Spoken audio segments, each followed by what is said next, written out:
Wall Street Memes Casino, I'm fine. and Sportsbook. This is KUGAN CASSIUS for IFL TV. Delighted to be joined by correspondent Gareth A. Davies. How are you, mate? Very good, thank you. Very disappointed, of course, devastated, as no doubt the two boxers and all the fans are, and the promoters and the Saudi Arabians and everyone in the industry is about the fact that Tyson Fury has cut his eye in sparring, freak accident, and that fight is off a week on Sunday because we're all very, very excited about it. Oh, sorry, February the 17th, because everyone was very, very excited about it. Gareth, I only saw you, 2 days ago? And No, it was yesterday. Was it? With Chris Eubank, it was yesterday, yeah. Oh, yeah, of course. We had a little freeway with Chris Eubank, absolutely. In a manner of speaking, yeah. All right, you've got to turn it weird, mate. Tonight, let's just kind of, I don't know where the story broke, to be honest with you. There was multiple reports that... In the US, through Egis Klimas, first of all. Yeah, that's the original reliable source, obviously, from Klimas. I've actually been messaging Alex Krasuk now as well. Who was in Spain, yeah. This is a big bombshell. The fight was 2 weeks away tomorrow, and something that we've waited for 25 years, the undisputed heavyweight championship. And yeah, Fury has suffered what looks to be a horrendous cut. We've seen footage, and we've seen obviously photographs. We don't know where the sources have come from that footage or that photograph. We saw Fury has obviously posted an Instagram message confirming everything. But yeah, I mean, what do you think about the footage that's come about? Like, where has that come from? I don't know exactly. What I do, there's been a photograph, hasn't there? Official photograph of the cut eye. It's just below the right eyebrow. Looks like the same area where he got cut against Otto Wallin. And it required 15 stitches. This is all from sources in the camp, by the way, sources very close to him. I mean, I'm not reading stuff on the internet. I've been in touch with people in his team. 15 stitches. Accidental, like you say, horror gash in sparring. I have watched that video, and it's cogent and it's coherent with what happened, because shorter, stocky opponent, they were wearing head guards, and it looks like a right elbow or an elbow's come up and caught him through an uppercut that's followed through and caught him with an elbow, and you can see Fury going back, feeling his head guard. When they break up a few minutes later, they were in the clinch when that cut occurred. I have no reason to doubt it. You know, there's barroom talk about Fury's having a good camp or Fury's not having a good camp. How many times did we hear he wasn't having a good camp against Wilder?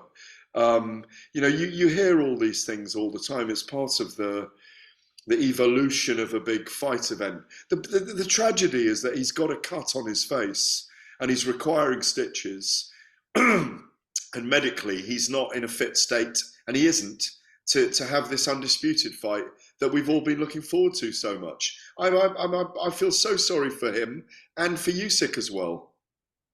Gareth, why the fuck are we disputing this? I'm not. Because there's always... No, of course, there's a conspiracy to everything. I totally. I remember when David Haye was due to fight Tyson Fury many years ago, and everyone was looking at angles of Haye's cut, etc. And could it have been done with a razor and all that? Yeah, complete conspiracy theorists. But Tyson Fury, 2 weeks away from the biggest fight of his career. Like what? So are people suggesting that he's cut himself in sparring to avoid the fight? I mean, it's fucking insane. Well, there's no reason why he'd avoid the fight. There's a 2-fight deal.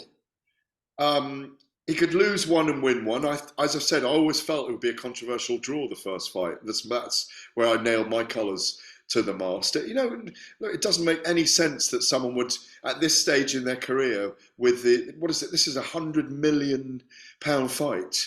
The purse is enormous. But you're not going to cut yourself and generally not have the fight because you're worried that Alexander Usyk is going to beat you. Fury's not that kind of character. He's been at this for years and years. It's part of the barroom rabble chatter that it's what makes the world go round, isn't it? As I said, I've got reliable sources, and they're not going to lie to me that he's cut. And I've seen the pictures. The evidence is there. It's just a real shame, and your heart sinks when this happens because fans have booked up. We're ready to go. We're just about to start our build up to it. You're planning the things you want to do. You're thrilled that the blue ribboned event, the undisputed heavyweight title fight, the richest prize in sport, is about to happen, and it's been delayed again by a freak accident. This is the way of the world, unfortunately. It's a real shame. You need two opponents. You need an opponent. You need two protagonists to make the fight, and at the moment, one's not fit enough to do it. But my understanding is the event could still go ahead, and that they're talking to Filip Hrgović potentially, reportedly, for him to potentially fight Usyk on the 17th. Whether he'll take it or not, I don't know. Whether Usyk thinks it's worth risking it, I don't know. One thing we know about the Saudis is that they're all about kind of the plan B on situations, and they move very fast into spring. We've seen that. We'll hear in the next 24, 48 hours. Yeah, of course. But it might be Joseph Parker or Zhili Zhang. You don't know. They're in camp at the moment, Yeah, I think the only thing about Filip Hrgović is that he's not in camp. So 2 weeks out, does Team Hrgović and Filip Hrgović risk having a 2-week camp effectively, whether he was in a semi-camp before that, who knows? Do they risk that to take the opportunity because of a financial gain to fight Tyson Fury? Not Tyson Fury, Alexander Usyk, sorry. Do they do that? But if I was Team Hrgović, I wouldn't do that. But then again, I don't know what if he's being offered big money, yes, times what he's ever earned to do it. He's a big, powerful fighter. I don't think he's a guy that I've seen him out of camp. He doesn't balloon in weight. He's a big man anyway. You've seen him balloon in weight? No, but Gareth, 2 weeks from an undisputed. No. I mean, it's not long enough. It's a big decision to make from Team Hrgović. It's a big decision to go into the biggest fight of your life. It is, very much so. And it's a big decision for Usyk to take it as well, to be honest. But what it also does, it gets the IBF mandatory out of the way. Every cloud. This is where you start to spin. This is where the conspiracy theorists come in. But who knows? I'm sure we'll know in the next 24, 48 hours whether it's definitely going to know tomorrow. Tomorrow we'll have an inkling of what's going on. But let's address this situation. Joshua Ngannou promised the winner of Fury and Usyk for that fight to occur at some point this year. Now, probably more relevant to Joshua is probably thinking, well, hang on a minute, what's going on here? Because obviously,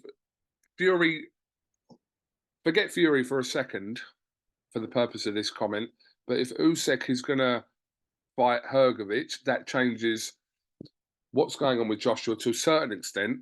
But if Usyk's not going to fight on Feb 17th, it changes a lot to what's happening with Anthony Joshua. Well, it's a very good point. I hadn't considered that. It's the knock-on effect now, isn't it? So, when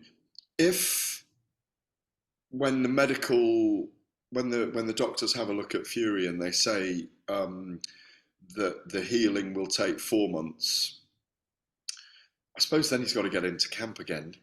You're looking at end of the year. Maybe the end of the year. I mean, June, July is rushing it. There's a knock-on effect. It's catastrophic when things like this happen. Like you say, there's a lot for Joshua to think about now. There's a lot for Eddie Hearn to think about now. Is Joshua a potential opponent for Usyk? Oh, you've chucked it right in there, haven't you, Gareth? There you go. You got your headline now. There's no way in God's heavens earth in 2 weeks' time does Joshua realistically is considered as an opponent for a trilogy with Alexander Usyk. We're shooting the shit on a Friday. You are with that, Gareth, not me. I'm just chatting to you as I always do, KUGAN. It's interesting. You can never tell. You can never tell.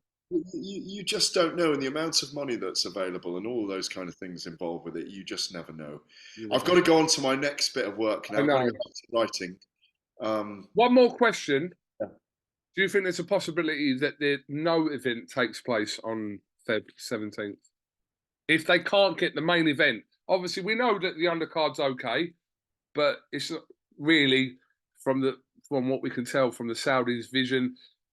They couldn't really headline it with the breeders and Pattaya. You don't know. They might do. They might do, but I think they want a main event. They want a main event, don't they? Yeah, they do. They need a main event. But you know, when they might make their mind up about something, they're going to make it happen, as we've seen. Let's do another Zoom in 48 hours. I don't know is the answer. We'll do one in 12 hours if you want. 12 hours. Yeah, exactly. The fucking game. Well, we'll do one tomorrow night, a Boatsi and Aziz, maybe. We'll look forward to it. Gareth A. Davies, thank you very much for talking to IFL. Always a pleasure, my friend. Cheers. And we'll catch up with you again tomorrow. Cheers. Wall Street Memes Casino I'm fine. and Sportsbook.